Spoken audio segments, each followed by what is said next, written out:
Welcome back to Verbal Behavior and Applied Behavior Analysis in Early Childhood. This is video part 7. Objective 26, list and define two types of codec and list reasons why it's important to teach codec. So we just covered duplix, so echoics, mimetics, and copying a text. And we're going to contrast those with codecs. Codecs are primary verbal operands consisting of either 1, textual responses, or 2, taking dictation. So two types of codecs are textual responses, taking dictation. The response product of a codec is in a different modality than the verbal antecedent stimulus. So so let's look at the defining features first. So defining features of codecs are that A, the response form is controlled by a verbal antecedent stimulus. So if the antecedent stimulus is not verbal, then it's not a codec. Point-to-point correspondence with the verbal antecedent stimulus. The beginning, middle, and end of the response is the same as the beginning, middle, and end of the verbal antecedent stimulus. And this time, there's no formal similarity with the verbal antecedent stimulus in the response.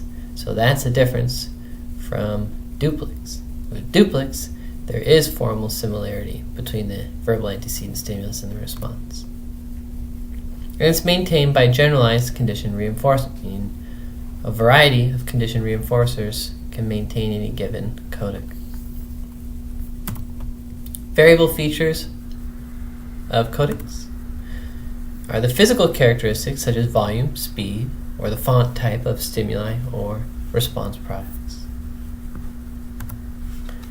So the first one, textual response or textual behavior, is a written verbal stimulus evokes a vocal response. So, i.e., reading. Taking dictation, also known as transcription. A verbal stimulus evokes a written response. So many years ago, in high school, I worked for a law firm.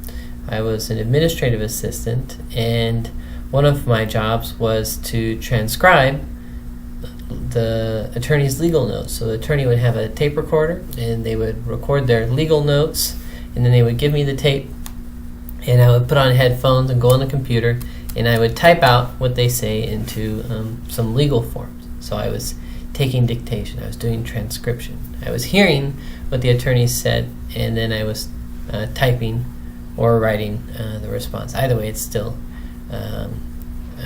taking dictation, whether the response is written or typed. The point is that the response is producing text.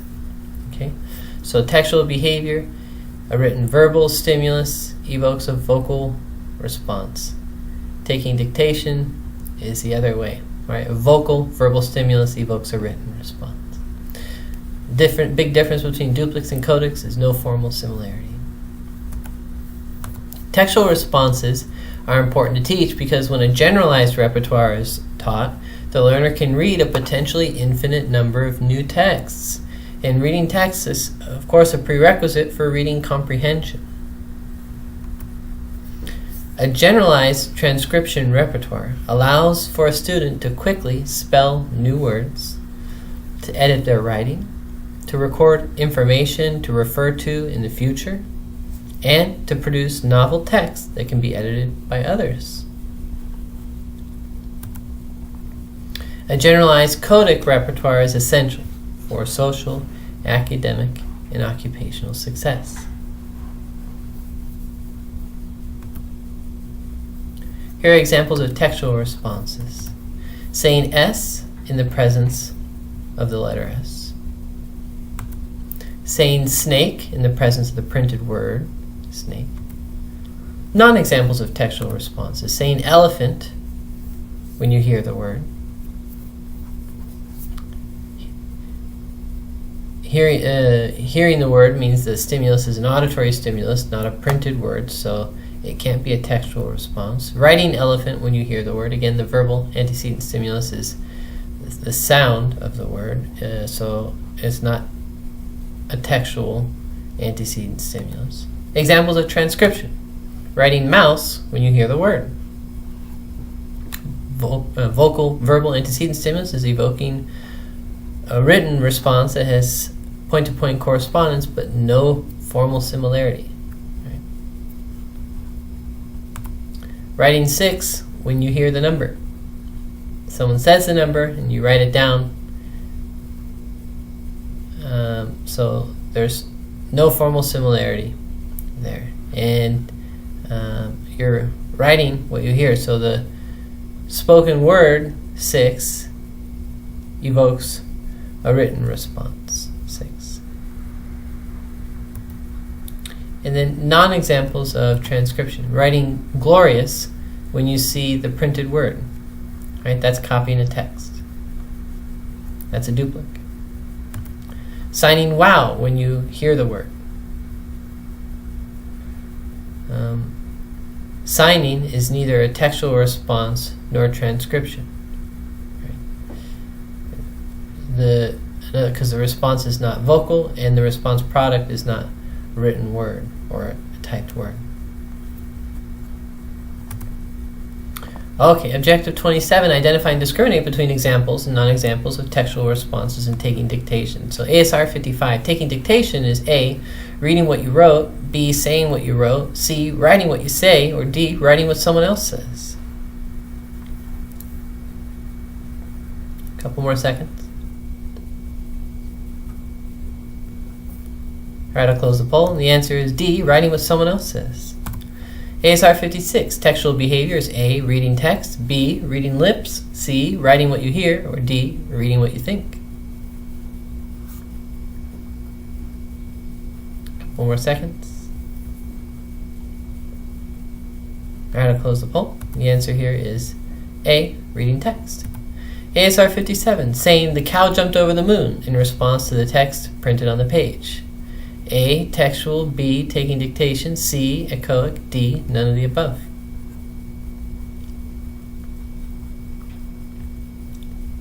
A couple more seconds. All right, I'll close the poll. The answer here is A, textual. ASR 58, the student writes his name when told to do so. A, textual, B, taking dictation, C, echoic, or D, none of the above.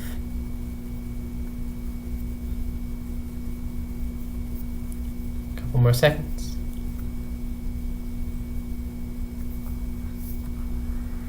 All right, I'll go ahead and close the poll. And the answer here is D, none of the above. ASR 59, the student writes Mars when the teacher says the word in her presentation on the planets. A, textual, B, taking dictation, C, echoic, or D, none of the above.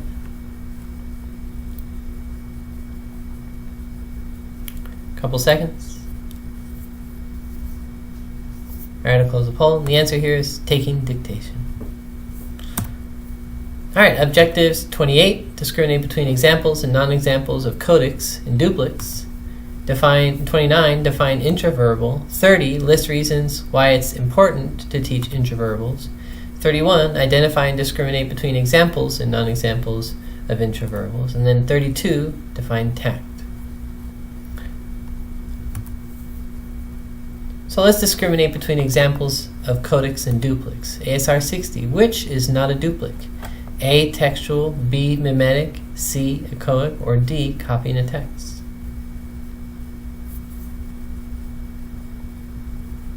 Couple more seconds. All right, I'll close the poll. And the answer here is textual. That's a codic. Mimetic, echoic, and copying a text are duplicates. They have point-to-point correspondence, formal similarity. They're evoked by a verbal antecedent stimulus maintained by generalized condition reinforcement. The mimetic is evoked by a nonverbal, non-text antecedent stimulus. Copying a text is evoked by a verbal text antecedent stimulus. Echoic is evoked by a verbal vocal antecedent stimulus. ASR 61, saying John when I say John. A, codic, B, duplicate.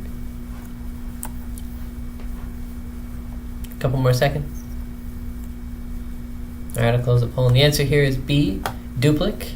There's duplication happening here. Copying, right? Saying John when I say John. Vocal, verbal antecedent stimulus. vocal verbal response, formal similarity, and point-to-point correspondence. ASR 62, writing John when I say John. A, codic, or B, duplic. Couple more seconds. Gotta close the poll. The answer here is codic. And that's because there's formal similarity. There's point-to-point correspondence, but no formal similarity.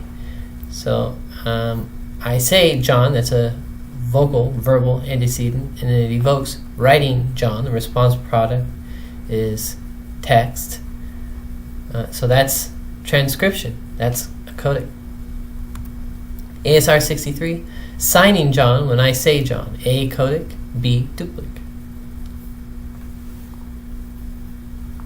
Couple more seconds.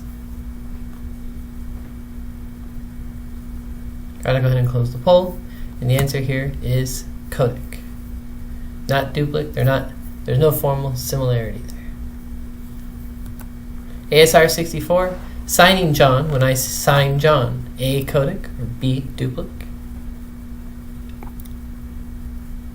Couple more seconds. Alright, I'll close the poll, and the answer here is B, duplic. There's point-to-point correspondence, there's formal similarity, verbal antecedent stimulus is non-vocal, and then the verbal response is non-vocal, right? So it's not an echoic. It's not copying a text because there's nothing written here, so this is a mimetic. ASR 65, the response topography of either a duplic or a codic is under formal control of the verbal antecedent stimulus. Is that A, true, or B, false? Couple seconds. Alright, I'll close the poll. The answer here is A, true.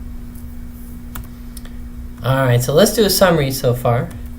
Primary verbal operants that are under formal control are duplics, that is echoics, mimetics, or copying a text, and codics, which consists of either textual responses or transcription or dictation, which are interchangeable. So what's next? Primary verbal operants under thematic control. Those are interverbals, tacts, and mans. So that wraps up this video part.